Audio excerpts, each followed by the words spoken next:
함께 기도하고 시작하겠습니다. 은혜와 사랑이 많으신 하나님 아버지 감사합니다.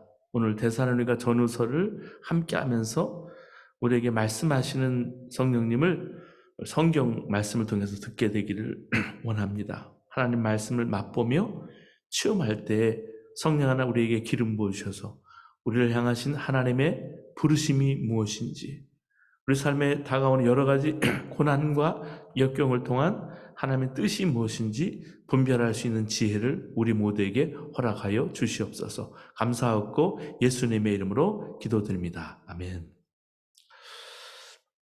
네, 트리니티 성경학교에 참석하신 여러분들 주님의 이름으로 환영합니다. 먼저 우리 성경 암송 함께하는 시간 가지겠습니다.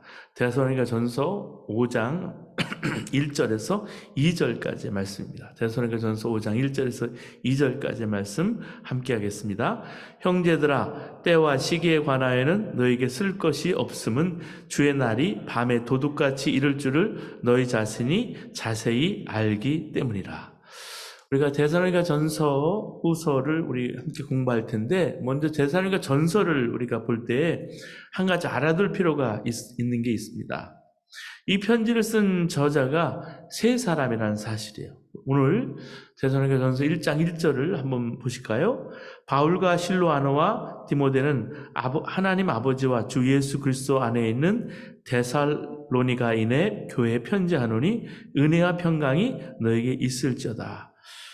이걸 보면요, 데살로니가 전서가 바울의 초창기 편지라는 힌트를 얻게 돼요. 왜냐하면 후기 서신으로 갈수록 발신자가 바울 혼자로 나와 있기 때문입니다. 초창기 서신들이요, 기록될 당시에 바울은 아직 유명하지 않았어요. 유명 인사가 아니었습니다.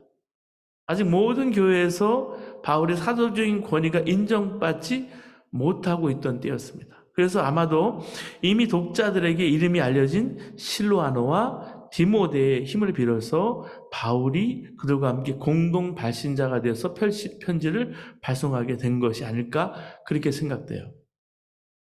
바울이 총 13개의 바울 서신을 썼지 않았습니까? 그 중에 바울 혼자 발신자로 되어 있는 게 뭐냐면 로마서, 갈라디아서, 에베소서, 목회 서신 중에 디모데 전후서, 디도서, 이겁니다. 발신자가 바울과 실로아노와 디모데 3명으로 된 것이 오늘 우리가 같이 성경을 공부할 데살로니가 전서, 데살로니가 후서입니다. 발신자가 바울과 소스테네 2명으로 된 게 고린도 전서고요.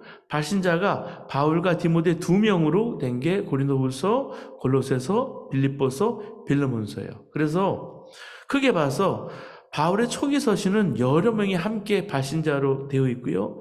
나중에 가면 갈수록 바울 혼자 발신자로 되어 있는 그런 경향이 있어요. 아직 모든 교회들에게 바울의 사도적인 권위가 확립되지 않아서 서신을 쓸 때 공동 발신자 이름을 쓴 것이 바로 여러분 초기 서신 데살로니가 전후서라고 볼 수 있는 거예요. 그래서 그렇게 볼 때 데살로니가 전서는 그 중에서 바울 서신 중에 가장 먼저 기록된 서신인 동시에 신약 27권 중에 가장 먼저 기록된 책으로 봅니다. 데살로니가 전서는 예수님이 부활하신 후에 20년 후인 주 50년대 초반에 기록된 것으로 보고 있습니다. 그래서 데살로니가 전서를 보면 그 대상이 최근에 기독교인이 된 초신자들이라는 사실을 우리가 알게 됩니다. 1장 9절 보실까요? 데살로니가전서 1장 9절 보시면 그들이 우리에 대하여 스스로 말하기를 우리가 어떻게 너희 가운데 들어갔는지와 너희가 어떻게 우상을 버리고 하나님께로 돌아와서 살아 계시고 참되신 하나님을 섬기는지와. 이들은 이전까지는요, 얼마 전까지는 우상을 섬기던 사람들이었습니다. 그래서 꼭 이 사람들에게 꼭 필요한 말씀을 가르칠 필요가 있는 거예요. 첫 번째는 이 새로운 사람들에게 새로운 정체성을 심어줄 필요가 있었습니다. 바울은 데살로니가인들의 정체성을 빛의 자녀라고 가르치고 있습니다. 5장 5절 보실까요? 너희는 다 빛의 아들이요 낯의 아들이라. 우리가 밤이나 어둠에 속하지 아니하나니. 기독교인이 된다는 것은 단순히 종교를 바꾸는 것이 아니라 완전히 새로운 정체성, 새로운 신분으로 바뀌는 거예요. 어둠의 자녀에서 빛의 자녀로, 밤의 자녀에서 낮의 자녀로. 그러면 낮의 자녀, 빛의 자녀로 어떻게 살아야 할까요? 그 다음 구절이 그걸 설명합니다. 5장 6절입니다. 그러므로 우리는 다른 이들과 같이 자지 말고 오직 깨어 정신을 차릴지어다. 세상 욕심 빠져 사는 것이 아니라 영적으로 깨어있는 삶을 살아야 한다는 말씀입니다. 이것을 5장 8절에서는 믿음, 소망, 사랑의 삶으로 설명하는데요. 우리는 낮에 속하였으니 정신을 차리고 믿음과 사랑의 호심경을 붙이고 구원의 소망의 투구를 쓰자. 이 믿음, 소망, 사랑은 바울이 제일 중요하게 생각하는 세 가지 삼중주의 신앙이라고 볼 수 있습니다. 이것이 기독교적인 삶의 형식이에요. 믿음, 소망, 사랑 이 세 가지는 항상 있을 것인데 그 중에 제일은 사랑이다. 그렇게 말씀하고 있죠. 그래서 데살로니가 전서를 시작하면서 이걸 언급하는 거예요. 우리 1장 2절 3절 보시면 우리가 너희 모두로 말미암아 항상 하나님께 감사하며 기도할 때에 너희를 기억함은 너희의 믿음의 역사와 사랑의 수고와 우리 주 예수 그리스도에 대한 소망의 인내를 우리 하나님 아버지 앞에 끊임없이 기억함이니. 데살로니가 교인들에게 우상 숭배의 삶과 대비되는 새로운 정체성을 확립할 필요가 있기 때문에 그들이 빛의 자녀가 되었다는 사실하고 새로운 정체성에 부합되는 믿음, 소망, 사랑의 삶을 강조하고 있는 것입니다. 두 번째 우리가 살펴봐야 할 것은 데살로니가 전서에서 얘기하는, 후서에서 얘기하는 고난의 의미예요. 데살로니가 교인들이 기독교인이 되어서 하나님 말씀대로 살기 시작했어요. 순종하게 되었을 때 한 가지 의문을 가지게 됩니다. 왜 예수님을 잘 믿고 있는데 고난이 없어지지 않을까? 왜 예수님을 믿으면 믿을수록 고난이 더 많이 생기게 될까? 여기에 대해서 바울은 예수 잘 믿어도 고난이 올 수 있다는 사실을 알려줘요. 예수님의 제자들이 여러분 배를 탔지만 예수님이 함께 했음에도 불구하고 배에 풍랑은 일었어요. 예수님이 함께 탄 배에도 풍랑이 일 수도 있고요. 바람이 불 수도 있고요. 고난이 올 수도 있다는 말씀이죠. 바울은 예수 잘 믿어도 고난이 올 수 있다는 사실을 오히려 강조해요. 그러니까 기독교인이 받는다는 것은 전혀 이상한 일이 아닌 거죠. 우리 2장 14절 말씀 보면 형제들아 너희가 그리스도 예수 안에서 유대에 있는 하나님의 교회들을 본받은 자 되었으니 그들이 유대인들에게 고난을 받음과 같이 너희도 너희 동족에게서 동일한 고난을 받았느니라. 이 초신자들이요 예수 믿으면 고난이 없어질 것으로 생각하지만 그렇지 않았어요. 오히려 동족 유대인들에게 고난을 받았어요. 유대인 크리스찬으로 있을 때 고난을 받았어요. 예수 잘 믿어도 고난이 와요. 더 나아가서 주님을 위해서 고난받는 것이 하나님의 뜻이라고까지 말합니다. 이 고난에는 하나님의 뜻이 새겨져 있습니다. 데살로니가전서 3장 2절 3절 보시면 우리 형제 곧 그리스도의 복음을 전하는 하나님의 일꾼인 디모데를 보내노니 이는 너희를 굳건하게 하고 너희 믿음에 대하여 위로함으로 아무도 이 여러 환난 중에 흔들리지 않게 하려 함이라. 우리가 이것을 위하여 환난을 위하여 세움 받은 줄을 너희가 친히 알리라. 이 개역 개정 말씀은 번역하기에 좀 어렵게 번역이 됐어요. 새 번역은 쉽게 이렇게 번역을 합니다. 우리 형제여 그리스도의 복음을 전하는 하나님의 일꾼인 디모데를 여러분에게로 보냈습니다. 그것은 그가 여러분을 굳건하게 하고 여러분의 믿음을 격려하여 아무도 이러한 온갖 환난 가운데서 흔들리지 않게 하려는 것입니다. 여러분이 아는 대로 우리는 이런 환난을 당하게 되어 있습니다. 기독교인은 원래 환난을 당하지 않게 되어 있습니다. 이렇게 되어 있어야 할 것 같은데 정반대라는 거죠. 기독교는 원래 환난을 당하게 되어 있습니다. 그 다음으로 이어지는 여러분 3장 4절은 그것을 재확인해 주고 있어요. 우리가 너희와 함께 있을 때 장차 받을 환난을 너에게 미리 말하였는데 과연 그렇게 된 것을 너희가 아느니라.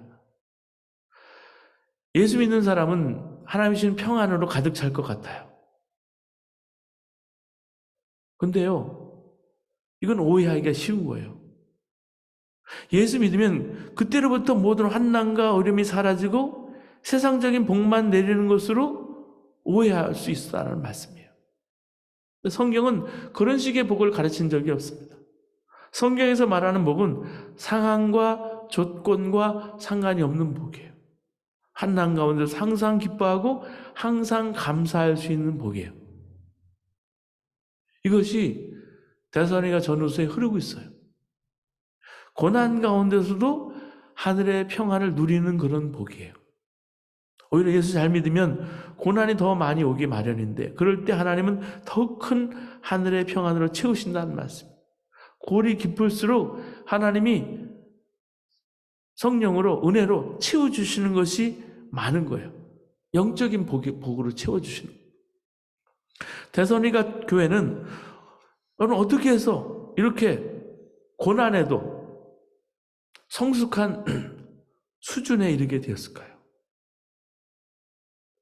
데살로니가전서 5장 4절 말씀 다시 한번 보시기 바랍니다. 제가 세 번역으로 읽겠습니다. 그러므로 우리는 온갖 박해와 환난 가운데서도 여러분이 간직한 그 인내와 믿음을 두고서 하나님의 여러 교회에서 여러분을 자랑하고 있습니다. 데살로니가 교회가 이 어려움을 통해서 이 고난을 통해서 주님의 몸으로 자랐습니다. 그 제 기능을 한 이유가 뭐냐면 박해와 환난 가운데서 인내하며 흔들리지 않았기 때문이라는 거예요. 이제는 확고하게 자리를 잡은 이 고난에 대한 새로운 해석. 여러분 바울에 대한 그 새로운 관점을 보는 학파의 공헌 중에 하나가 바로 이 믿음, 피스티스. 믿음이라는 말이 자주 faith가 아니라 faithfulness 혹은 로얄티로 번역되었다는 사실입니다. 이 바울의 새 관점 학파 중에 리더 중에 하나인 니콜러스 토마스 라이트는 그의 사역 성경 The Kingdom New Testament에서 이 구절을 다음과 같이 이렇게 영어로 번역하고 있습니다. As a result, we ourselves can tell all the churches of God how proud we are of you, of your patience and loyalty in all your troubles and in all the sufferings you are going through. 여기서 토마스 라이트는 피스티스를 로얄티로 번역하고 있더라고요. 우리말로 하면 로얄티는 이 faithfulness는 충성스러움, 신실함, 한결같다라는 그런 것입니다. 박해는 믿는다는 이유로 외부로부터 받는 손해와 고난을 가리키고 있습니다. 환난은 인생사에서 겪을 수 있는 여러 가지 고난을 말하고 있습니다. 그 중에서도 바울은 교회 내적으로 겪을 수 있는 분열과 갈등과 싸움을 염두에 두었을 거예요. 데살로니가 교인들은 외부로부터 박해와 고난, 갈등, 내적인 모두 겪었어요. 그런 상황에 부딪혔어도 그들은 한결같이 인내했다는 거예요. 그 고난으로 인해서 믿음을 버리지 않았고 교회를 떠나지도 않았습니다. 그들은 묵묵히 견뎌냈고요. 하나님 믿고 성도들 섬기는 일에 변함이 없었어요. 그걸 로얄티라고 그 믿음을 설명하고 있습니다. 그 결과 믿음이 깊어지고요. 성도 간의 사랑이 깊어졌어요. 이것이 사도 바울을 기쁘게 했고 가는 곳마다 데살로니가 교인들을 자랑하고 있는 거예요. 프라우드하다고. 여기서 사도는 다음과 같이 말을 잇고 있습니다. 데살로니가 후서 5장 4절에서 5절 말씀이에요. 이 일은 하나님의 공의로운 심판의 표이니 하나님께서 여러분을 하나님 나라에 합당한 사람이 되게 하시려고 주신 것입니다. 여러분은 참으로 그 나라를 위하여 고난을 당하고 있습니다. 믿는다는 이유로 박해를 당하거나 인생사에서 겪을 수 있는 환난을 당하게 될 때 하나님을 더 가까이 하고 믿음의 줄을 더 강하게 부여잡는 사람도 여러분 있어요. 그 사람에게는 박해나 환난이 믿음을 버리거나 교회를 떠날 이유가 되지 않아요. 여러분 몸된 교회를 하나님 붙들고 계시다는 말씀이에요. 그래서 인생사에서 당해야 되는 그 고난을 다른 눈으로 보게 하는 거예요. 여러분 고난에 대한 사람들이 가지는 인식은 두 가지로 볼 수 있어요. 첫째는 원인이 있으니까 결과가 있다. 인과응보죠. 인과응보적 세계관으로 고난을 대하는 사람이 있습니다. 고난의 형통, 고난과 형통, 그 배후에는 그 이유가 있다고 생각하는 거예요. 그래서 불교에서는 카르마라고 말합니다. 왜? 업이라고 말하죠. 이렇게 믿는 사람들은 갑작스럽게 고난을 당할 때 Why me? 라고 질문합니다. 커다란 불행을 당하면 내가 무슨 잘못했다고 이렇게 고난을 내가 당하느냐? 항의합니다. 둘째 고난을 해석하는 태도는요, 고난이 무작위로 일어난다고 생각하고 믿는 거예요.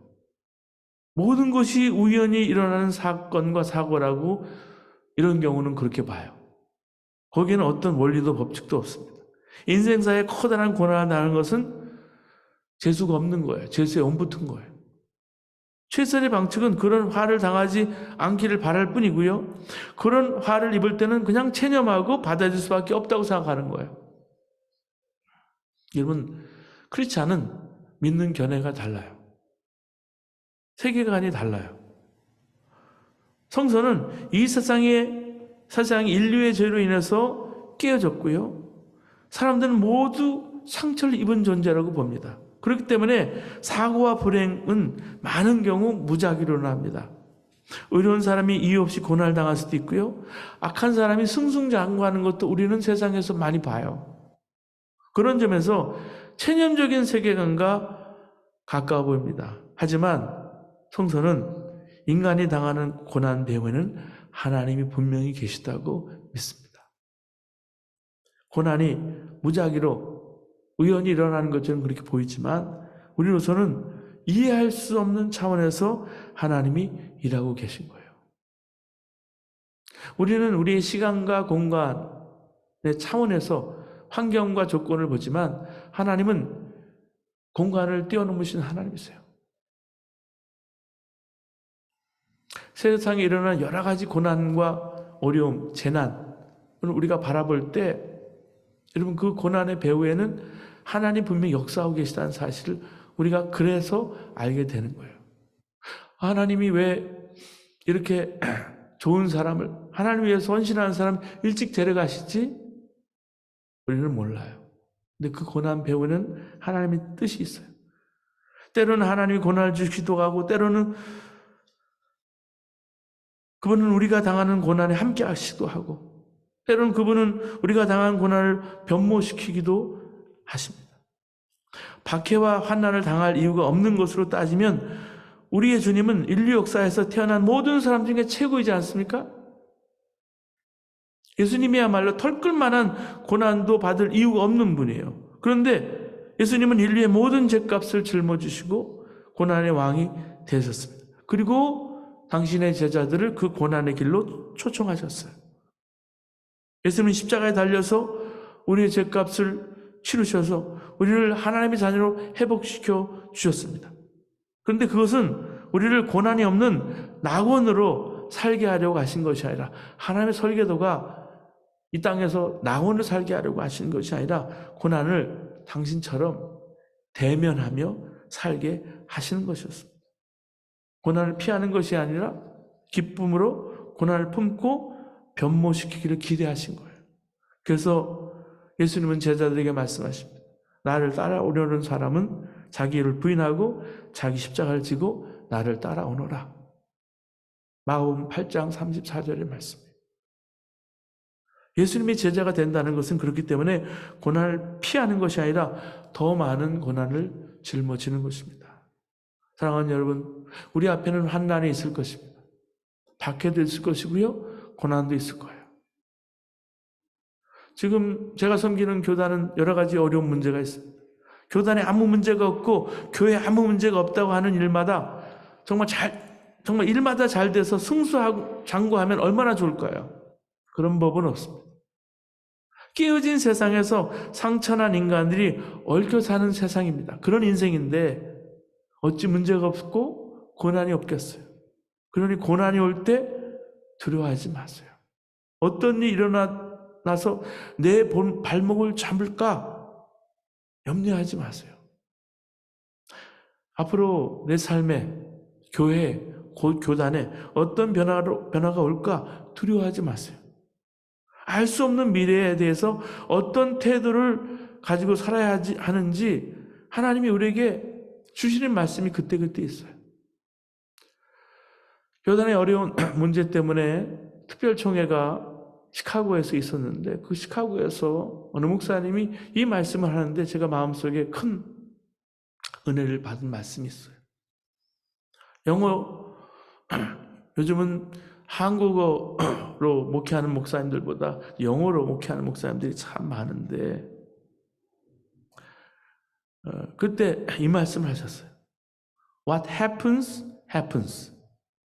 And so I do what I can. 일어날 일은 일어난다. 그래서 나는 내가 할 수 있는 일을 한다. 그럼 앞으로 어떤 변화가 일어날까요? 정확히 알 수는 없지만 일어날 일은 일어납니다. 우리 삶 가운데, 우리 가정 가운데, 우리 자녀 가운데, 우리 미래 가운데 일어날 일은 일어날 거예요. We cannot control our future, but our God holds the future, and we are in His hands. 그러니까 주님, 우리 삶에 고난이 있어서 우리가 다음 미래를 컨트롤할 수는 없지만 하나님 그 고난 가운데서, 그 미래 가운데서도 우리를 붙잡고 계시다는, 홀드하고 계시다는 거예요. 우리는 하나님의 손 안에 있습니다. 그걸 두고 미리 걱정할 필요가 없어요. 그것도 하나님의 다스림 안에서 일어남을 우리가 믿기 때문에 그 미래를 하나님께 맡기고 오늘 우리가 할 수 있는 일을 찾아서 해야 한다는 말씀이에요. 염려하지 말라는 거예요. 내일 일은 내일 맡기는 거예요. 믿음을 가지고 우리가 희망을 보고 희망을 만들어갈 수 있는 것이 길입니다. 그러니까 이제보다 더 뜨겁게 오늘도 말씀 붙잡고 성령의 인도를 받는 거예요. 여러분, 트리니티 성경학교가 우리를 향하신 하나님이 길 열어주시고 문 열어주시는 그 길을 갈 때 어쩌면 울며 가는 길일 수도 있지만 그 길은 분명 복되고 즐거운 길이기 때문에 가는 거예요. 그래서 하나님 말씀을 함께 나눌 때 그 신비한 기쁨도 고난 가운데 함께 맛볼 수 있는 것입니다. 세 번째, 우리 다시 오실 주님을 강조하고 있습니다. 데살로니가 교인들은 주님이 곧 오실 것이라고 믿고 있었어요. 오실 때 이 땅에 사는 믿는 사람을 다 하늘로 올리울 것이다 이렇게 믿고 있었어요. 그런데 주님의 재림에 대해서 두 가지 의문이 생긴 겁니다. 하나는 죽은 사람은 어떻게 되나? 죽었으니까 들림받는 것에서 제외되지 않을까? 또 하나는 주님이 언제 오실까 하는 것이었습니다. 언제 오시는지 알아야 준비를 할 것이 아니겠습니까? 우선 첫 번째 의문입니다. 죽은 사람은 들림받지 못하는 것에 대해서 그들이 산 사람보다 먼저 들림을 받는다고 바울은 가르치고 있습니다. 여러분, 데살로니가전서 4장 15절 17절 말씀 여러분 있는 자리에서 같이 함께 여러분 읽겠습니다. 4장 15절 17절 말씀이에요. 우리가 주의 말씀으로 너희 이것을 말하노니 주께서 강림하실 때까지 우리 남아있는 자도 자는 자보다 결코 앞서지 못하리라. 주께서 호령과 천사장의 소리와 하나님 나팔 소리를 친히 하늘부터 강림하시리니 그리스도 안에서 죽은 자들이 먼저 일어나고 그 후에 우리 남은 자들도 그들과 함께 구름 속으로 끌어올려 공중에서 주를 영접하게 하시리니 그리하여 우리가 항상 주와 함께 있으리라. 그 다음은 주님이 언제 오시는가에 대해서 아무도 그 시와 때를 모른다고 바울은 가르치고 있습니다. 주님이 오시는 것은 도둑이 들이닥치는 것처럼 임산부에게 산통이 잦아지는 것처럼 정확한 때를 알 수 없지만 평소에 준비하고 있으면 된다는 거예요. 데살로니가전서 5장 1절과 3절에 형제들아 때와 시기에 관하여 너희에게 쓸 것이 없음은 주의 날이 밤에 도둑같이 이를 줄을 너희 자신이 자세히 알기 때문이라. 그들이 평안하다 안전하다 할 그때에 임신한 여자에게 해산의 고통이 이름과 같이 멸망이 갑자기 그들에게 이르리니 결코 피하지 못하리라. 그러므로 우리는 다른 이들과 같이 자지 말고 오직 깨어 정신을 차릴지어다. 5장 6절 말씀입니다. 자, 데살로니가전서에서 또 강조하는 게 뭐냐면 종말 사상입니다. 아주 곧 다가올 종말. 곧 예수님이 오신다라는 거예요. 마가복음 13장 32절 32절 말씀에는요. 이런 말이 나와요. 그러나 그날과 그때는 아무도 모르나니 하늘에 있는 천사들도 아들도 모르고 아버지만 아시느니라. 근데 보면 이 날을 안다고 하는 사람들이 꼭 있어요. 기독교 역사를 보면 매 시대마다 사람들이 나타나서 많은 사람들을 미혹해서 인생을 망치는 일이 반복됐습니다. 안식교도 파이트라는 여사가 예수님이 재림하신다는 걸 2번이나 예언을 했어요. 결국 오시지 않으니까 하늘에서 구름 사이에서 대기하고 계신다. 나중에 그렇게 변명을 했어요. 여러분 그렇잖아요? 다미 선교회라고 1992년 10월 말이죠. 예수님이 오신다. 다가올 미래를 대비하라. 우리는 하나님에서 똑바로 알아야 합니다. 그래야 이상한 말을 하는 이단들에게 넘어가지 않아요. 예수님이 오시는 날과 때를 안다고 하는 사람은 100% 가짜입니다. 예수님도 그 날을 모른다고 하는데 감히 어떻게 그 사람들이 이걸 안다고 하냐는 말씀. 그러면 예수님이 언제 오실지 모르니까 막 살아도 될까? 영원히 안 오실 것처럼 생각하고 살아도 될까? 아닙니다. 하루하루 주님이 오실 걸 기다리면서 언제 오시든지 주님을 기쁘게 맞이할 수 있도록 준비된 삶을 살아야 합니다. 데살로니가전서 5장 2절에 예수님이 마치 도둑같이 오신다고 표현합니다. 도둑은 예고하지 않아요. 갑자기 들이닥쳐요. 도둑의 말을 어떻게 믿겠어요? 진짜일 수도 있고 내가 언제 간다 이렇게 말하고도 잘못된 시간에 대비하게 만들고 자기가 원하는 시간에 마음대로 가서 도둑질을 할 수 있어요. 예고하는 도둑이라고 해도. 중요한 것은 도둑은 아무도 예상하지 못하는 시간에 아무도 예상하지 않는 곳으로 와서 물건을 훔쳐가죠. 이런 상황에서 우리가 어떻게 해야 할까? 언제 도둑이 나타날지 모르니까 더 나아가서 내가 살아있는 동안은 영원히 나타나지 않을 수 있으니까 안 나타난다고 생각하고 편안하게 그냥 지내면 될까?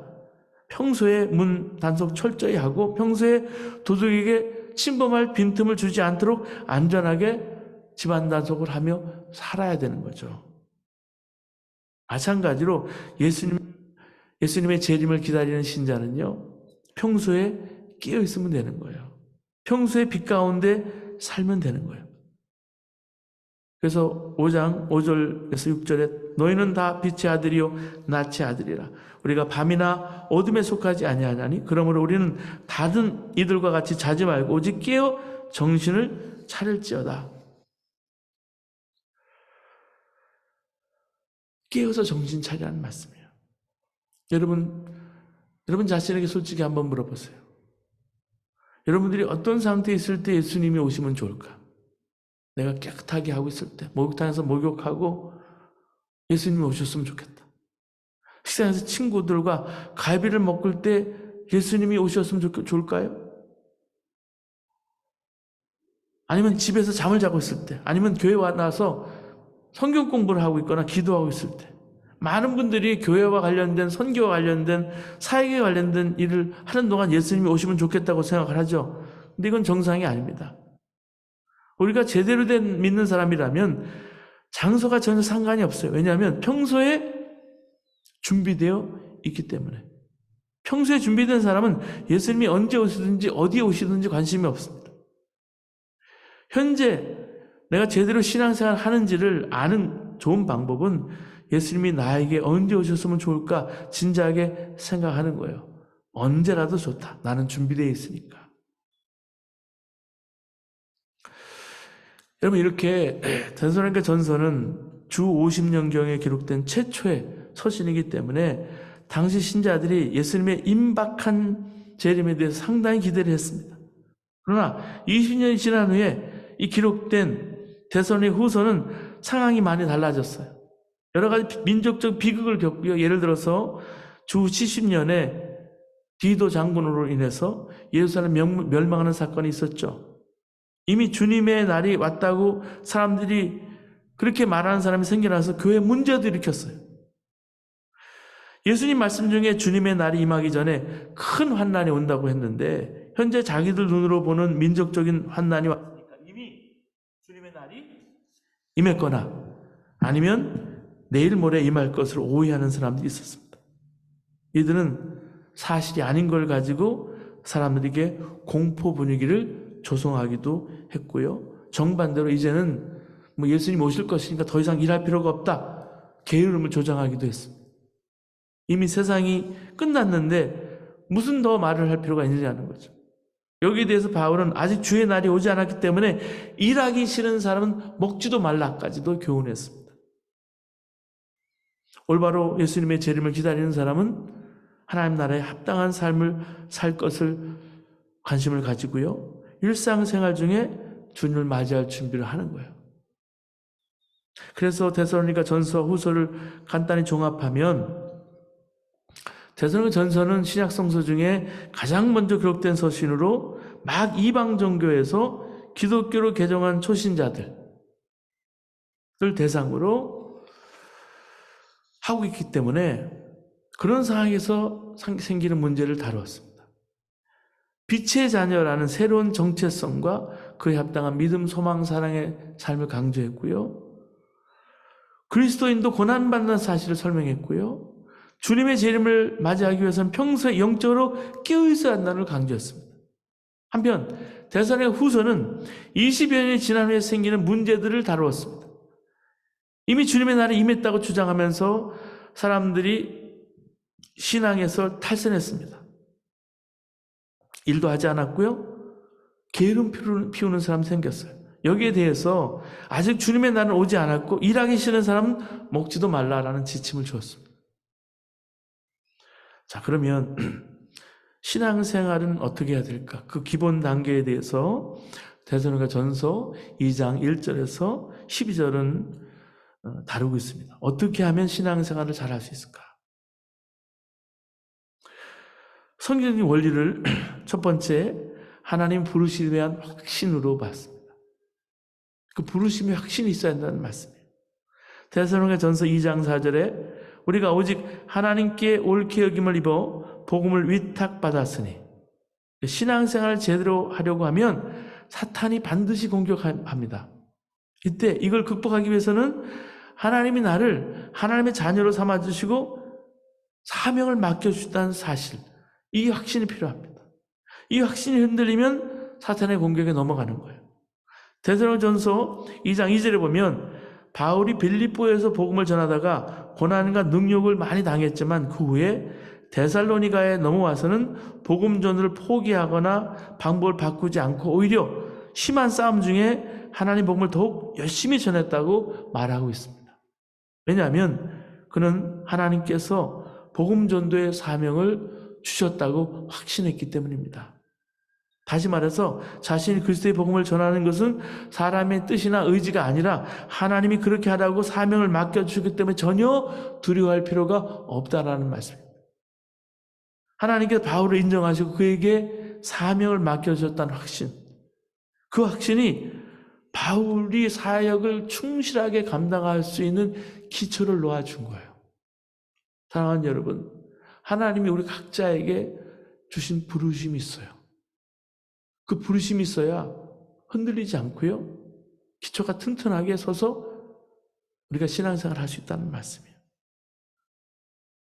부르심은요, 어떤 특별한 사람에게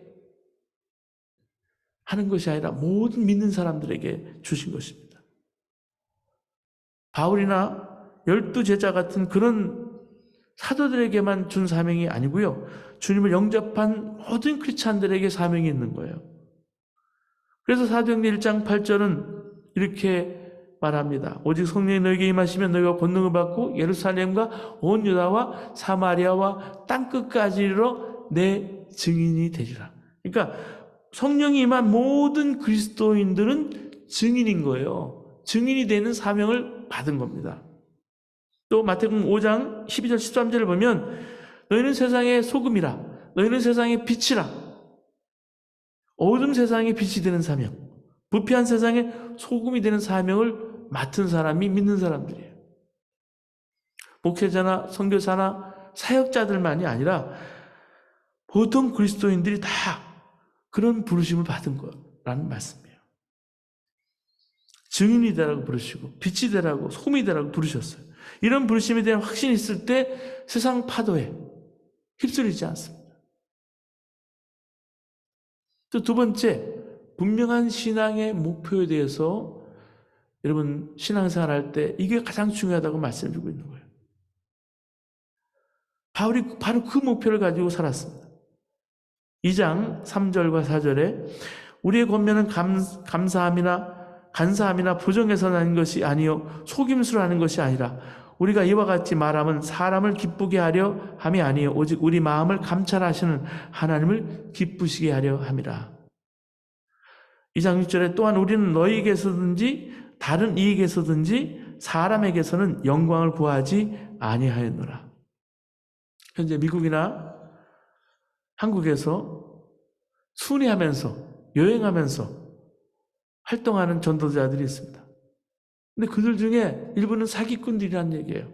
여기저기 돌아다니면서 가짜 복음을 들고 다니면서 팔고 돈으로 거두어들이는, 명예로 거두어들이는 사람들이 있어요. 그런데 벌써 바울 시대에 그런 비슷한 사람이 있어서 순회 철학자들이라고 부르면서 여러 도시에 다니면서 사람들이 듣기 좋아하는 말을 하고 그 대가를 받고 명성과 부를 차지합니다. 이런 사람들이 지탄의 대상이 되고 있었는데 바울이 빌립보에서 박해 때문에 밤중에 몰래 도시를 빠져나가야 할 때가 있었잖아요. 아마 그곳 사람들은 바울을 그런 종류의 사기꾼으로 알고 비난했을 겁니다. 사기치다가 발각돼서 어느 날 야반도주했다, 공격했을 거예요. 이런 이유 때문에 데살로니가 전서에서 바울이 자신의 순수한 동기를 강조한 것이 아닌가 생각합니다. 사실 바울이 유명해지고 돈을 벌려는 목적이 있었다면 그리스도의 복음을 위해서 매맞고 감옥에 갇히고 마을에서 쫓겨난 일은 애초에 없었겠죠. 그런 어려움을 겪으면서까지 복음을 전하는 것은 그가 사람을 기쁘게 하려고 한 것이 아니라 하나님을 기쁘게 하려는 목적이 분명하게 있었다는 얘기예요. 분명한 하나님을 기쁘시게 하라는 그 신앙의 목표가 분명했다는 말씀이에요. 우리가 하나님 일을 할 때 선한 일을 왜곡하고 비난하는 사람들이 꼭 있습니다. 그들은 내가 자신의 성을 쌓고 명성과 부를 얻기 위해서 하나님 일을 팔고 있다고 비난할 때도 있어요. 그럴 때 우선 우리는 정말 내가 그러한가? 내 자신을 먼저 돌아봐야 합니다. 진짜 내가 내 자신의 이익을 위해서 일을 하고 있는가? 아니면 하나님을 기쁘시게 하기 위해서 일을 하고 있는가? 진지하게 점검할 필요가 있습니다. 이런 성찰을 내리는 결론이 있는 사람은 내가 하나님을 기쁘시게 하려고 한다, 그런 의도를 가진 사람이라면 절대 사람을 무서워하거나 두려워하지 말고 바울같이 담대하게 주의 복음을 위해서, 하나님 영광을 위해서 복음을 전하는 거예요. 이럴 때일수록 사람 눈치 보지 말고 더욱 하나님만 의식하고 사람 기쁘게 할 생각하지 말고 더 하나님을 기쁘시게 할 생각을 해야 한다는 거죠. 여러분, 이것이 사역을, 우리 믿음을 끝까지 지속하는 길이에요. 특히 목회자들이나 사역자들이 제일 먼저 점검해야 될 일이 이 일입니다. 하나님이 기쁘시게 할 때, 그 목적을 다할 때 그 믿음이 정말 로열티로 찾아오는 거예요. 아무리 고난이 있어도 하나님이 그걸 기쁘시게 봐주시는 겁니다. 그리고 세 번째, 구체적인 삶의 실천이 있어야 합니다. 소명이 확실하고 목표가 분명하면 그 다음에는 주님의 말씀을 실천해야 합니다. 실천하지 않으면 아무 소용이 없는 것이죠. 우리의 소명과 목표는 구체적인 삶의, 여러분, 실천으로 완성이 됩니다. 바울은 데살로니가 사람들 너무나 사랑하고 사모한 나머지 그들에게 하나님 말씀만 전해준 것이 아니라 자신의 삶까지도, 자기의 목숨까지도 전해줬다고 성경은, 여러분, 이 서신은 이렇게 고백하고 있습니다. 2장 8절에 우리가 이같이 너희를 사모하여 하나님의 복음뿐 아니라 우리의 목숨까지도 너에게 주기를 기뻐함은 너희가 우리의 사랑하는 자 됨이라. 바울의 전도는 그저 좋은 말 해주는 것으로 그치지 않고요, 바울 스스로가 그 말에 부합하는 삶을 살고요, 더 나아가서 그런 삶을 사람들에게 전달해 주는 데까지 이르렀다라는 거예요. 이것이 바울의 위대한 점이고 우리가 본받을 점이에요. 하나님이요, 저를 40년 전에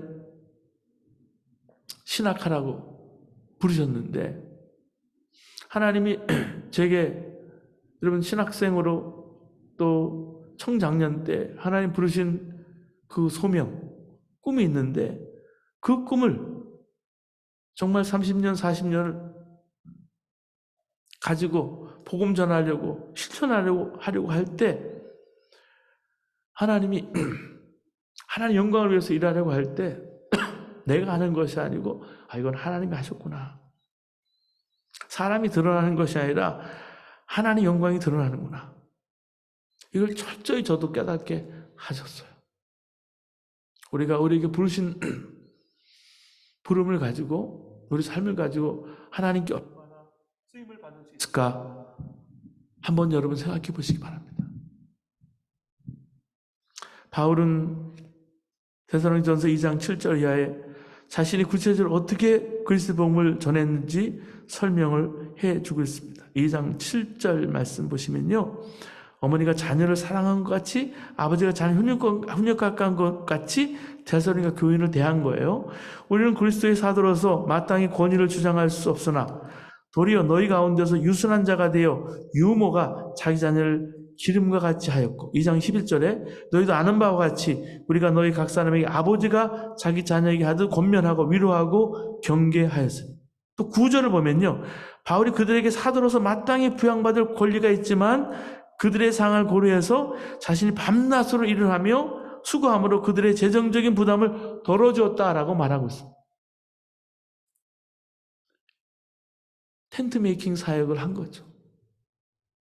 제가 네트워크교회를 섬기게 되면서 사역자들이요, 사역하다가 아프거나 지치거나 탈진하거나 또 혹은 작은 교회 사역을 하다가 넘어지거나 밀려났을 때, 벼랑 끝에 서 있을 때, 세상에서 일을 하면서 봉사하면서 네트워크교회를 섬기고 선교하고 헌신하는 모습을 보고 저는 많은 감명을 받았어요. 재정적인 부담을 줄까 봐 열심히 노력하는 것을 봤어요. 이제 더 그런 시대가 마지막 때 오고 있습니다. 여러분, 10절에서 보면 자신이 얼마나 거룩하고 옳고 흠없이 행하였는가에 대해서 데살로니가 사람들이 증인이고 하나님도 증인이 되신다고 밝히고 있습니다. 한마디로 말해서 자신이 하나님 말씀을 입으로만 전한 게 아니고 삶으로 전했다는 거예요. 여러분, 정말 주변 사람들에게 주님을 전하기 원한다면 몸소 주님의 말씀대로 사는 모습을 그대로 보이는 것이 중요합니다. 안 보는 것 같지만 사람들은 다 보고 있어요. 그리고 알고 있어요. 사람들은 내가 하는 말을 듣고 주님께로 인도되기보다는 내가 하는 행동을 보고 주님께로 인도되기 때문입니다. 요즘 전도법은요, 요즘 설득력은요, 여기 있어요. 그래서 보통 우리가 하는 말이 행동이 말보다 더 큰 목소리를 낸다라고 합니다. 아직 예수를 모르는 사람들에게 다가가서 전도할 때 되게 무슨 소리를 듣습니까? 아, 예수 믿어야죠. 내가 아는 예수 믿는 사람들은 참 다 신실합니다. 나도 언젠가는 예수 믿을 생각을 했어요. 이런 말을 들으세요. 아니면 예수 믿어도 다 소용없어요. 내가 아는 예수 믿는 사람들, 나쁜 사람들 참 많아요. 그 사람들 꼴 보기 싫어서 교회 안 나갑니다. 이런 말을 우리가 너무 자주 듣고 있습니다. 말로만 예수 믿지 말고 행동으로 예수 믿어야 합니다. 이론적으로 예수 전할 생각하지 말고 구체적인 사랑의 행동으로 전해야 하는 거예요. 너희 착한 행실을 사람들에게 알게 해서 하나님의 빛이 그 가운데 비추게 하는 거예요. 이게 진짜 복음이에요. 우리가 예수님 전할 때 얼마나 논리적인가 그거 사람들이 관심이 없어요. 우리가 말하는 것을 얼마나 이 사람들은 실천하고 있는가, 입으로만 전하는 것이 아니라 고백한 대로 사는가, 그걸 믿음으로 보는 거예요. 여러분, 바울의 경우 신앙생활 잘하기 위해 3가지 조건들을 얘기했습니다. 첫째는 하나님이 나를 빛과 소금이 되고 증인이 되라고 부르셨다는 소명이 확실히 한다는 것과, 두 번째는 나는 하나님을 기쁘시게 한다는 목표가 분명해야 한다는 것과, 세 번째는 나는 입으로 고백한 대로 실천하는 신앙인이 되어야 한다는 사실입니다. 그럴 때 여러분 정말 하나님 앞에서 신앙생활 잘할 수 있고, 그럴 때 하나님께 나를 부르신 목적을 이루게 됩니다. 그래서 하나님 뜻대로 세상의 빛과 소금이 되고 복음의 증인으로 쓰시는 것입니다. 그 다음에 나는 빛의 자녀다라는 그 자의식, 정체성이 데살로니가전서 5장 5절과 8절에 나타나고 있습니다. 나는 어디에 속한 사람인가? 나는 누구인가?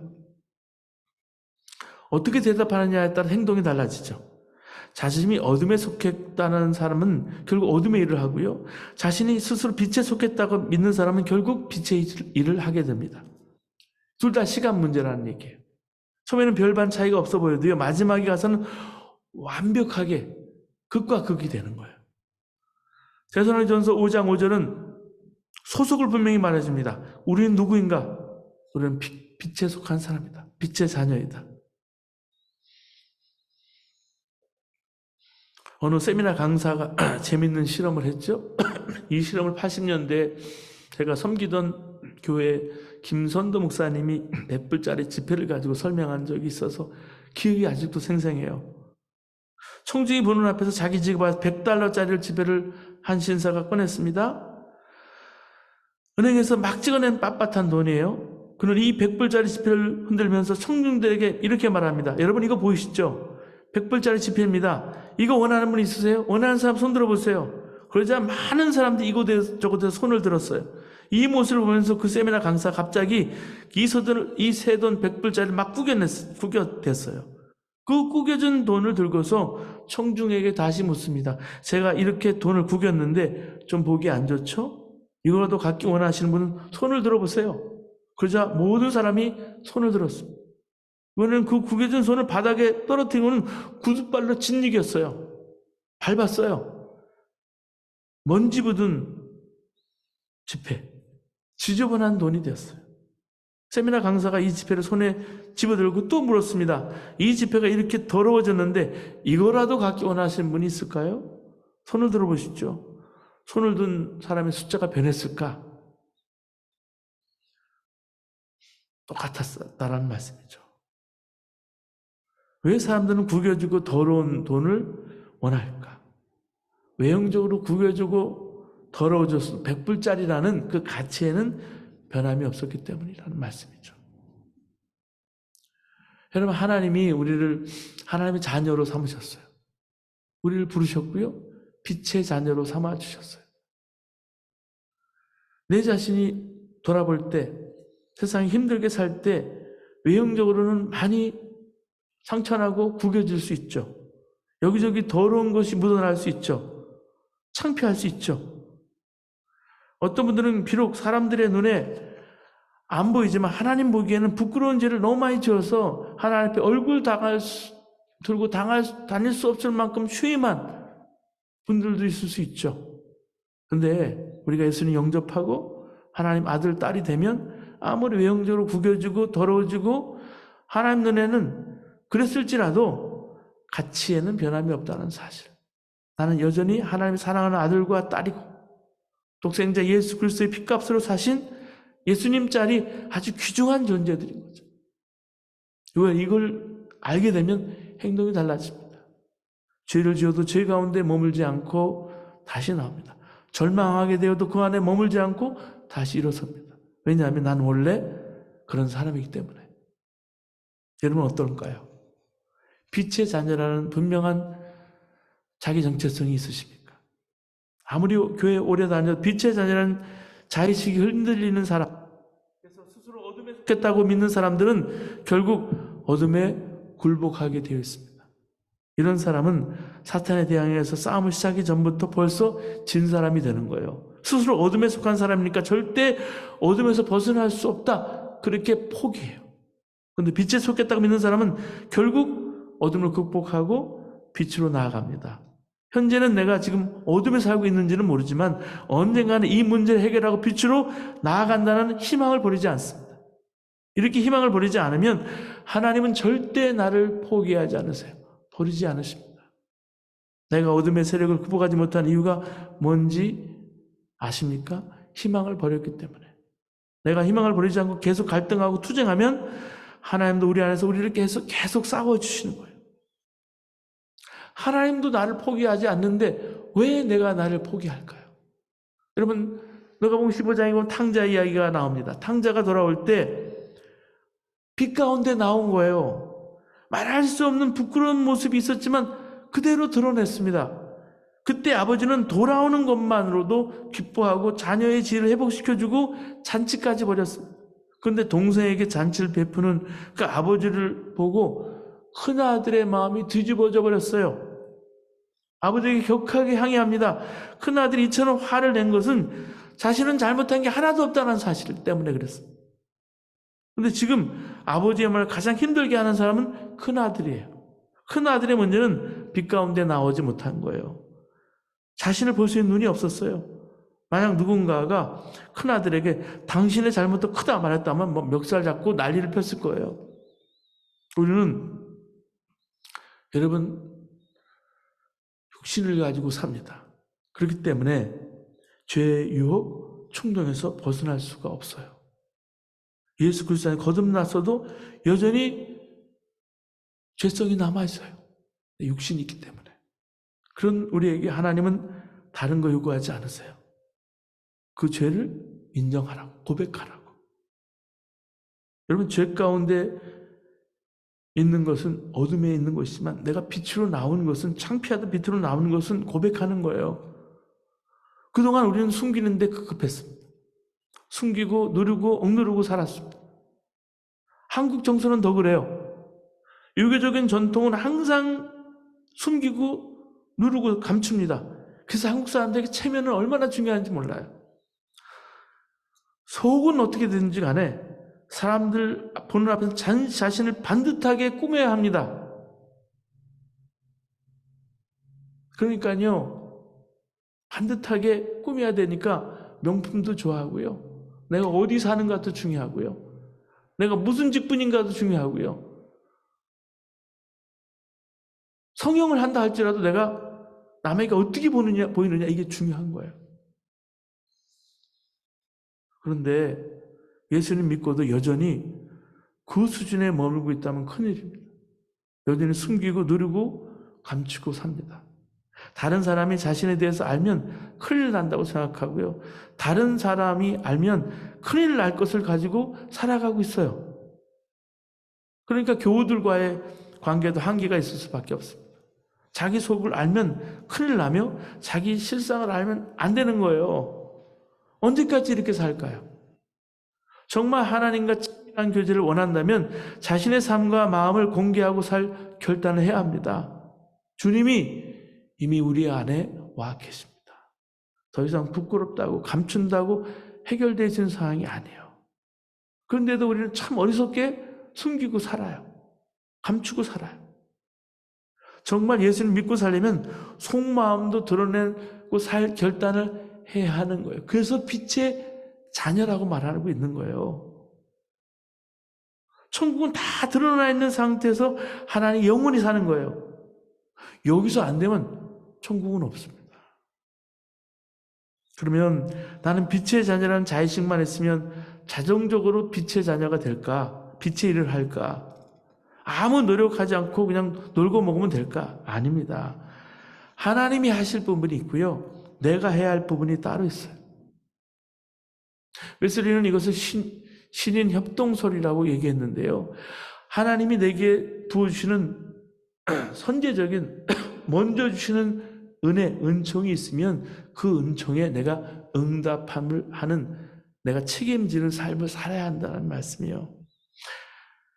하나님께 나를 빛으로 만들어주시지 않으면 내가 아무리 노력해도 빛이 될 가능성이 없지만 하나님이 나를 빛으로 만들어주신 후에 내가 해야 할 일을 하지 않으면 내가 세상에서 빛의 역할을 할 수 없습니다. 이런 상황을 마태복음 5장 14절 16절에는 등불을 켜서 말 아래 혹은 큰 그릇 아래에 두는 것으로 설명하고 있습니다. 마태복음 5장 15절에 사람이 등불을 켜서 말 아래에 두지 아니하고 등경 위에 두나니 이러므로 집안 모든 사람에게 비추니라. 사람이 등불을 켜는 목적이 뭘까요? 주변을 밝히기 위해서죠. 그러기 위해서는 등불을 높은 곳에 놓아야 됩니다. 그런데 입으로는 주변을 밝게 하기 위해서 등불을 켰다고 하는데 그것을 그냥 큰 그릇 밑에 둔다면 등불의 역할을 하지 못하는 태도죠. 스스로 자신의 정체성을 부정하는 행위죠. 그래서 등불인 우리는 등경이 높은 곳에 위치해야 하고 산 위에 위치해야 하지 절대 그릇 밑에 숨으면 안 된다는 거예요. 그릇 밑에 숨으면 나는 빛이니까 빛의 역할을 하고 있다고 하는 것은 말이 안 된다는 말씀이에요. 우리가 회사에서 일할 때나 우리가 사회생활을 할 때 우리가 크리스찬인 것을 우리가 그리스도인인 것을 드러내는가 아니면 철저히 감추고 사는가. 예수 믿는 사람은 회사에 처음 들어갈 때부터 예수 믿는다고 밝힐 필요가 있습니다. 그래야 스스로 예수 믿는 사람처럼 행동하게 되고 다른 사람도 나에게 그렇게 행동할 것을 기대하게 되는 거예요. 제가 훈련소에 입소를 했는데 군대 훈련을 받기 위해서 31살에 갔어요. 근데 20살, 21살, 19살짜리 청년들이 들어오는 게 저하고 나이 차가 너무 나니까 어떤 사람은 형님, 어떤 사람은 삼촌 이렇게 부르다가 많이 혼이 났어요. 같은 훈련병끼리는 훈련생으로 대하는 거예요. 반말하는 거예요. 근데 내가 크리스찬인 것을 드러내니까 내가 전도사인 것을 드러내니까 비록 처음에 어려운 일이 있어도요. 제가 아침에 일어나서 성경을 읽을 수가 있었어요. 그리고 내가 같이 지내면서 내가 훈련을 여러 번 받아봤기 때문에 받아본 사람으로서 사람들에게 안심시키고 격려하고 위로하는 역할을 할 수밖에 없게 하시더라고요. 내가 드러냈을 때 주님이 그걸 쓰시는 것을 볼 수 있습니다. 우리가 세상의 등불이 돼서 그리스도의 빛을 비추기를 원한다면 숨지 말고 내가 등불이라는 사실을 처음부터 밝혀야 할 때가 있습니다. 우리가 저 중동이나 공산국가에 가서 크리스찬이라는 사실을 밝히는 것과는 달리 우리가 세상에서는 밝혀야 할 때가 있는 거예요.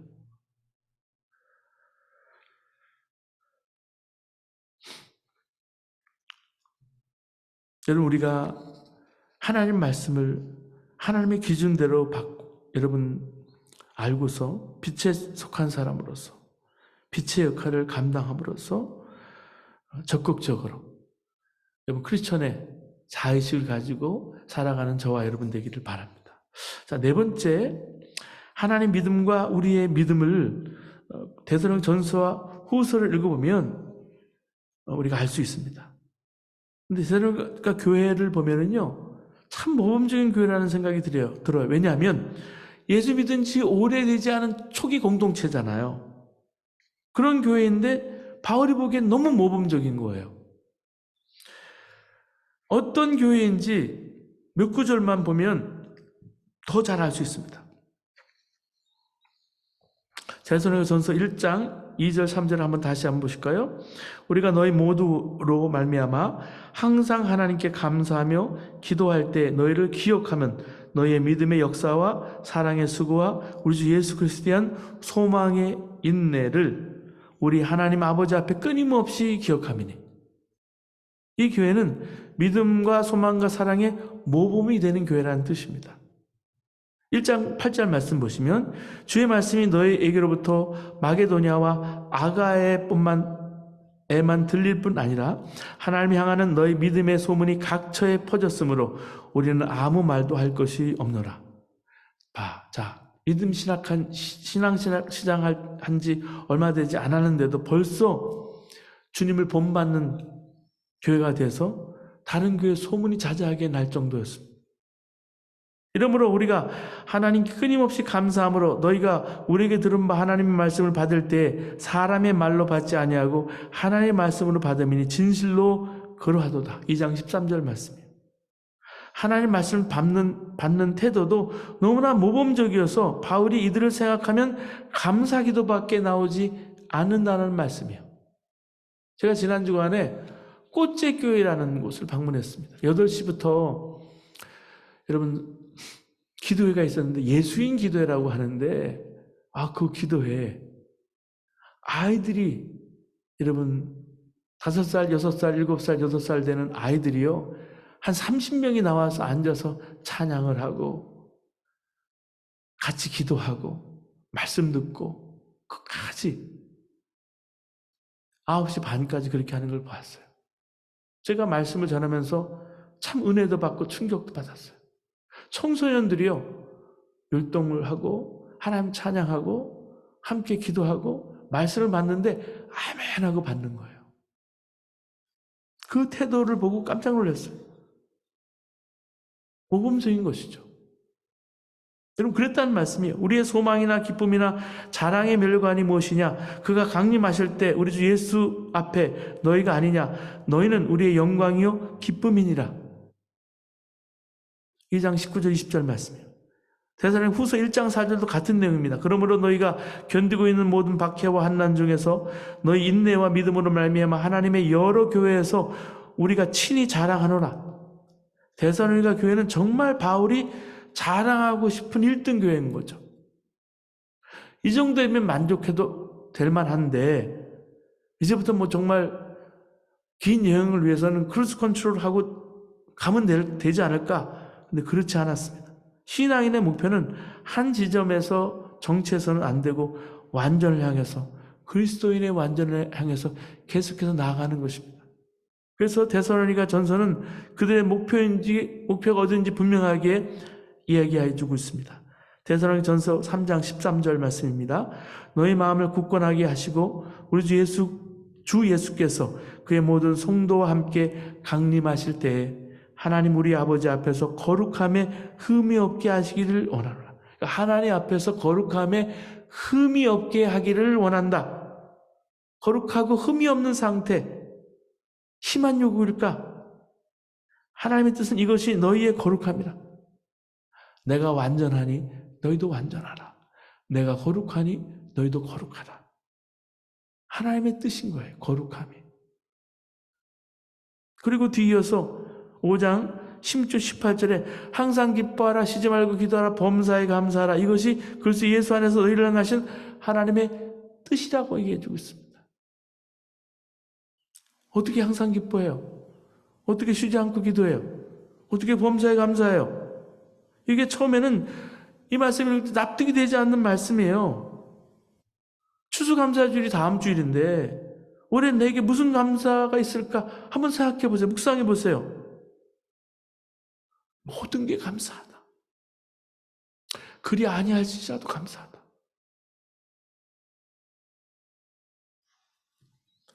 어떻게 범사에 감사할 수 있을까?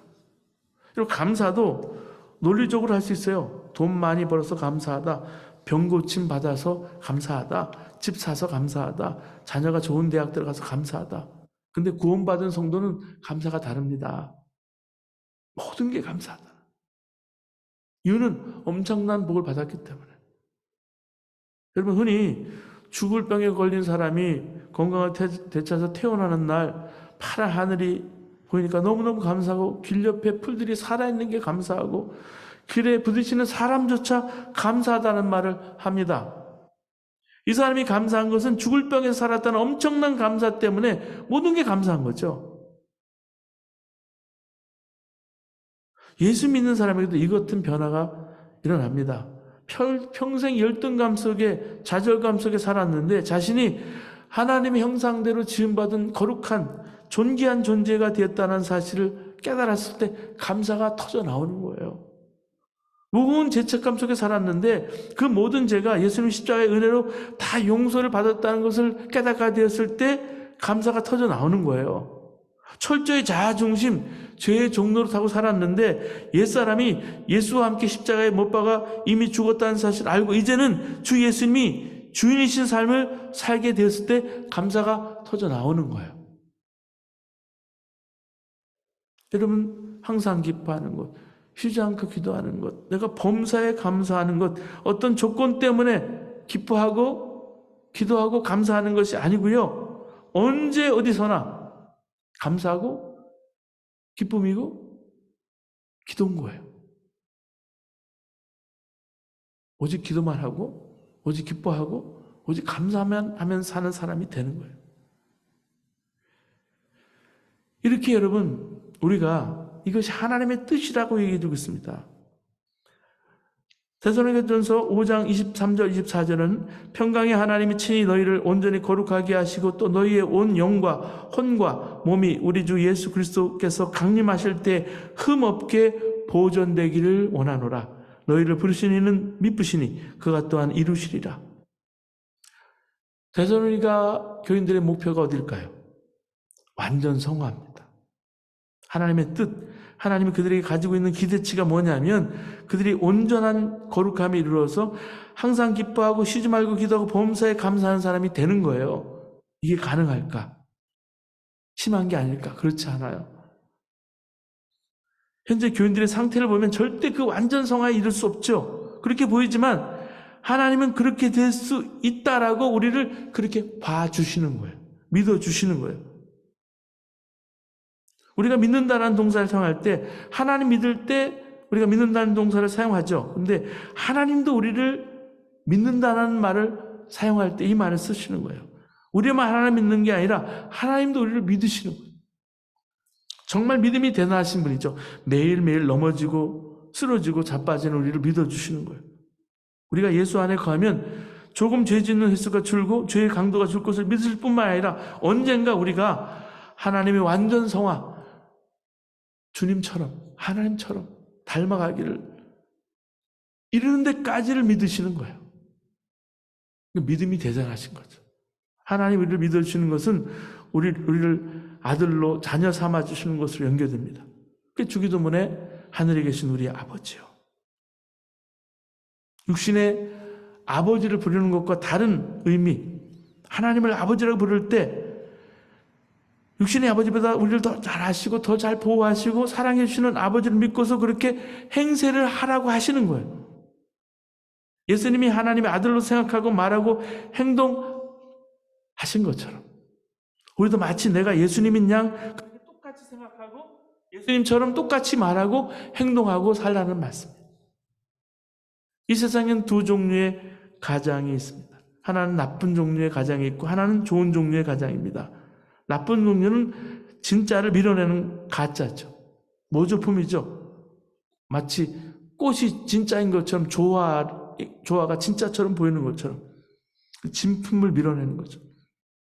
예수님이 우리에게 하나님의 아들처럼 행세하는 것이 아니죠. 우리가 진짜로 하나님의 아들 행세를 해서 하나님의 얼굴에 먹칠을 하라는 의미가 아니라 예수님이 우리에게 하나님의 아들 행사를 하라는 것은 좋은 의미의 그런 가장인 것. 진짜에 가깝게 다가감으로써 진짜에게 영광 돌려드리는 좋은 의미의 가장이라는 거예요. 초등학교 아이들이 축구를 잘하지 않지만 어른들의 눈으로는 못하지만 그렇잖아요. 지금 프랑스에서 뛰고 있는 이강인 선수, 축구 선수죠. 근데 어릴 때 그 TV 프로그램에 아이들 나오는 프로그램에 나와서 이렇게 나중엔 정말 선수가 됐던 것처럼 이 아이가 어쩜 저렇게 잘하니? 너는 정말 훌륭한 축구 선수가 될 수 있어. 소질이 있어. 그렇게 생각할 때, 그렇게 하고 훈련에 임할 때 그런 축구 선수로 잘하는 것을 우리는 봅니다. 아이들이 소꿉장난할 때 어른 흉내를 내고 소꿉장난 내잖아요. 엄마 행세도 하고 군인 행세도 하고 의사도 되고요. 엄마도 되고요. 그렇게 자라간다는 거죠. 하나님 우리가 예수님을 가장하도록 격려하십니다. 야, 너는 내 아들도 아니면서 아들처럼 행세해? 이렇게 말씀하지 않습니다. 비록 내가 진품 하나님의 아들인 예수님처럼 생각하거나 행동하지 못하지만 내가 그런 줄 알고 아들 행세를 하면 하나님께서 열심히 박수 쳐주십니다. 왜냐하면 이런 과정을 통해서 네가 예수님 점점 닮아가고 완전 성화에 이르도록 성장해 나가는 겁니다. 그렇게 전진하는 거예요. 그리스도의 완전에 이르기까지 온전하게 사랑하게 되는 거예요. 이런 모티브를 성경은 자주 얘기합니다. 고린도후서 5장 17절에 그런즉 누구든지 그리스도 안에 있으면 새로운 피조물이라 이전 것은 지나갔으니 보라 새 것이 되었도다. 예수 믿는 사람은 정말 새로운 피조물이 되었을까? 아닌 것 같은데? 그런데도 그런 줄 알고 가장하라는 말이에요. 갈라디아서 2장 20절에 내가 그리스도와 함께 십자가에 못 박혔나니 그런즉 이제 내가 산 것 아니요 오직 내 안에 그리스도께서 사신 것이라. 정말 나는 십자가에 못 박혀 죽었나? 정말 내 안에 예수께서 사시나? 그리스도께서 사시나? 그런 줄 알고 살라는 말이에요. 하나님도 그렇게 믿어주시는데 왜 나는 그것을 못 받아들이나? 못 믿나? 로마서 6장 11절에 이와 같이 너희 자신을 죄에 대하여는 죽은 자요 그리스도 예수 안에서 하나님께 대하여는 살아있는 자로 여길지어다.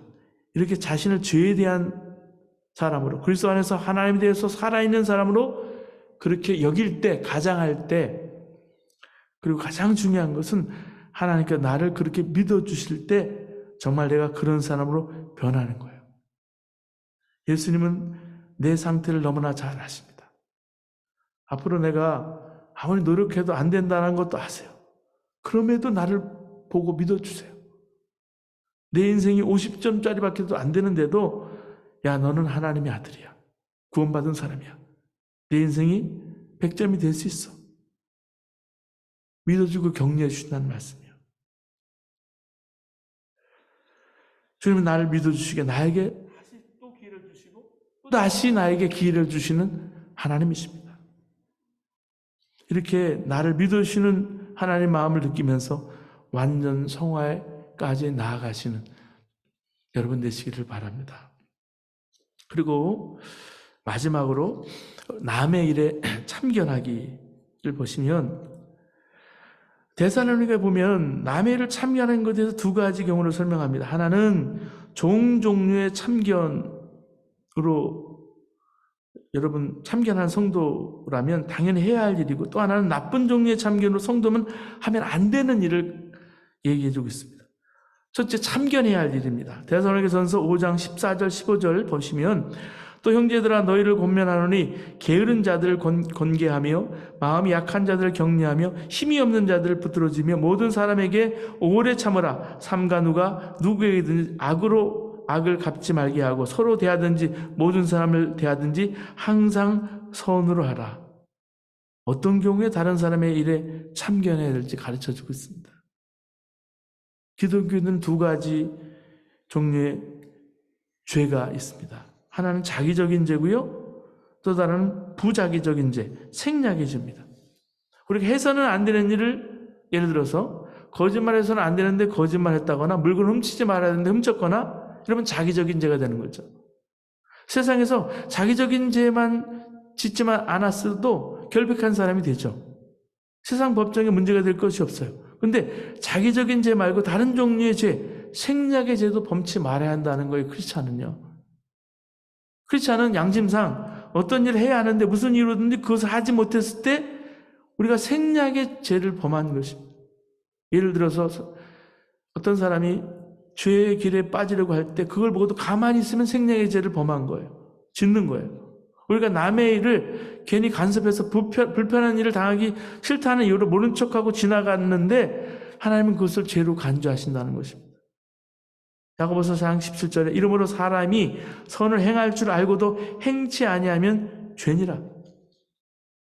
여러분 이런 시각으로 볼 때 데살로니가전서 5장 14절 15절은 모두 생략죄에 대한 말씀이라는 것을 깨닫게 됩니다. 첫 번째가 게으른 사람을 경고하라 그랬습니다. 데살로니가 교회는 말만 하고 실제로는 일하지 않은 게으른 사람이 있었어요. 봉사해야 될 때 이 핑계 저 핑계 대고 게으름 피는 사람들입니다. 이런 사람들을 그대로 놔주지 말고 열심히 일하도록 경고하라고 말합니다. 그 이유는 우리가 한 교회를 이루어 신앙생활을 함께하는 이유가 교회에서 각자 혼자 신앙생활 잘하는 것이 아니라 함께 신앙의 길을 가도록 격려하는 데 있기 때문이에요. 그래서 함께 세워져 가는 거예요. 교회 생활하다 보면 사람에 대해 실망하는 경우가 있습니다. 말만 잘하고 실제로 헌금하거나 몸으로 봉사하는 일에 꼭 빠지는 사람 볼 때 얄미운 생각이 들죠. 우리가 주보만 보도 알아요. 그런데 주보만 보고 또 이게 얄미운 생각이 드니까 두 가지 반응이 나올 수 있습니다.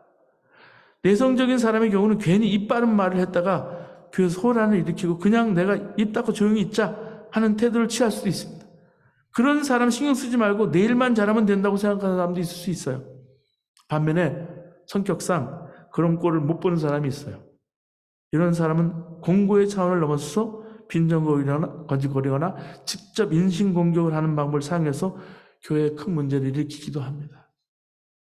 여러분 이 두 가지 다 경계를 해야 한다는 말씀이에요. 우선 우리는 한 교회를 이루는 사람들이기 때문에 형제나 자매가 게으름을 피울 때 그냥 모른 척하고 넘어가서는 안 되겠죠. 한 교회가 된 이유가 서로 격려하고 경고하기 위해서이기 때문에 그런 경우에는 그 사람의 일을 간섭하는 거예요. 그때는 지혜롭게 나는 옳고 너는 그러다 이런 식으로 훈계를 하거나 너는 구제불능이야 교회가 쓸모없는 사람이야 인신공격을 하면 안 됩니다. 사람을 죽이기 위한 목적으로 지나친 말을 해서는 안 돼요. 우리가 권면하고 경고하는 이유는 언제까지나 그 사람을 살리고 교회의 덕이 되게 하기 위해서. 그래서 반드시 사랑의 마음으로 그 사람을 살리고 교회의 덕이 되게 한다는 말씀이에요. 둘째는 성도가 남의 일에 간섭할 필요가 없는 경우는 소신한 사람을 격려해야 할 때입니다. 간섭할 필요가 있을 때 어떤 사람이 참 소심할 때가 있어요. 어려움이 올 때 쉽게 포기하고 낙심하는 사람들. 그런 사람들 볼 때 그냥 지나치자. 근데 그들의 삶을 참견하고 격려하는 거예요. 여러분 권사라는 말이 exalter 이렇게 격려한다, 권면한다, 위로한다 이런 뜻이 있잖아요. 여러분 격려를 받지 못하면 이런 사람들은 교회에서 제자리를 찾지 못하고 겉돌게 되죠. 그들이 능력을 잘 발휘할 수 있도록 교회에서 자리를 찾을 수 있도록 열심히 일하도록 도와주는 거예요. 셋째, 성도가 해야 할 일은 연약한 자를 돕는 것입니다. 여기서 연약한 자라는 것은 육체적으로 연약한 자만 얘기하는 것이 아니라 영적으로 정신적으로 연약한 자들 다 포함하는 말입니다. 우리가 경험으로 아는 일이지만 신앙생활 하다 보면 매일 희망이 넘치고 막 생기가 나고 이런 게 아니잖아요. 어떤 데는 영적으로 육적으로 탈진 상태에 빠질 때가 있어요.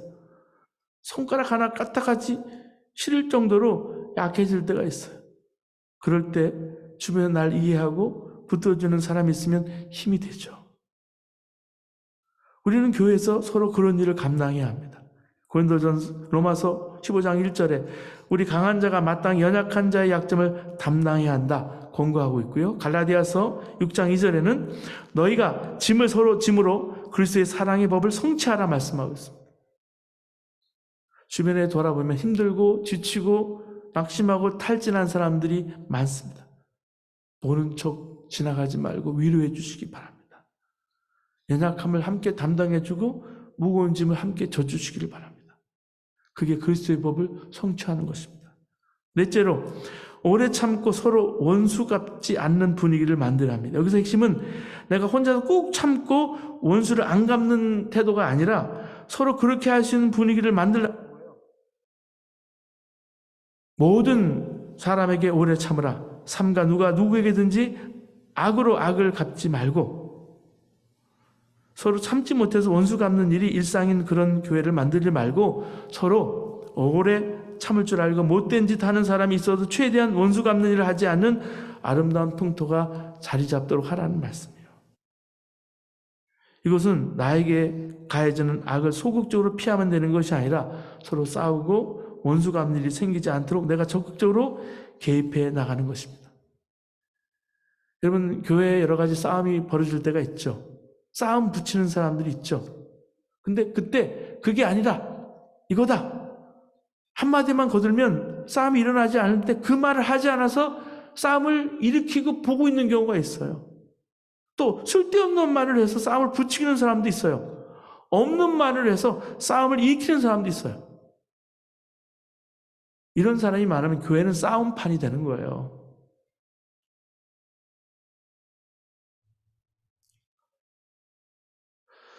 반면에 싸움을 막는 소방수들이 있죠.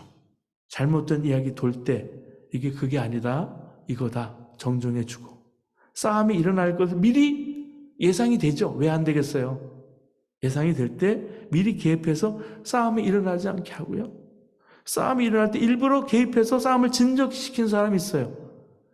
이런 집사님, 이런 권사님, 이런 장로님들이 있을 때 교회 어른들이 있는 거예요.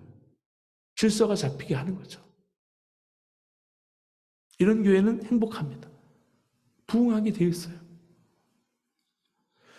여러분, 마땅히 해야 할 일을 하지 않는 것은 하지 말아야 할 일을 하는 것만큼 나쁘다는 얘기예요. 똑같이 책망받을 것입니다. 성도의 책임은 회피하지 않는 거예요. 우리가 한 몸이기 때문에 서로 도와주고 세워줄 책임이 있습니다. 괜찮다는 이유로 회피하는 생략죄를 짓지 말고 적극적으로 다른 성도의 삶에 개입해서 도움이 되는 것입니다. 또 참견하지 말아야 할 때가 있습니다. 데살로니가 교회는 일하지 않고 게으름을 피우면서 이 집 저 집 돌아다니면서 말을 전해서 문제를 일으키는 사람이 있었는데 이 경우는 성도가 해서는 안 되는 일이죠. 데살로니가후서 3장 11절 12절에 우리가 들은즉 너희 가운데 게으르게 행하며 도무지 일하지 아니하고 일을 만들기만 하는 자들이 있다 하니 이런 자들에게 우리가 명하고 주 예수 안에서 권하기를 조용히 일하여 자기 양식을 먹으라 하노라. 정확히 무슨 이유로 일하지 않고 한담하고 돌아다니는지 나오지는 않지만 추측하는 것은 예수님 재림 직전이 있을 것으로 여러분 예상되기 때문에 이 예언된 마지막 환난이 이미 자신들에게 일어났다고 믿고서 이미 예수님이 어디엔가 재림했다고 생각하든지 내일 모레 재림할 것 생각이 돼서 그렇게 행하는 거예요. 바울의 처방은 아주 강경합니다. 예수님이 아직 재림한 것이 아니니까 자기 손으로 일해서 양식으로 먹으라.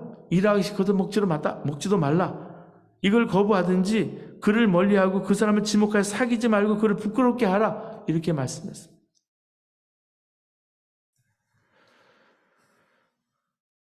여러분, 그래서 나에게 정말 잘못한 사람이 있다 할지라도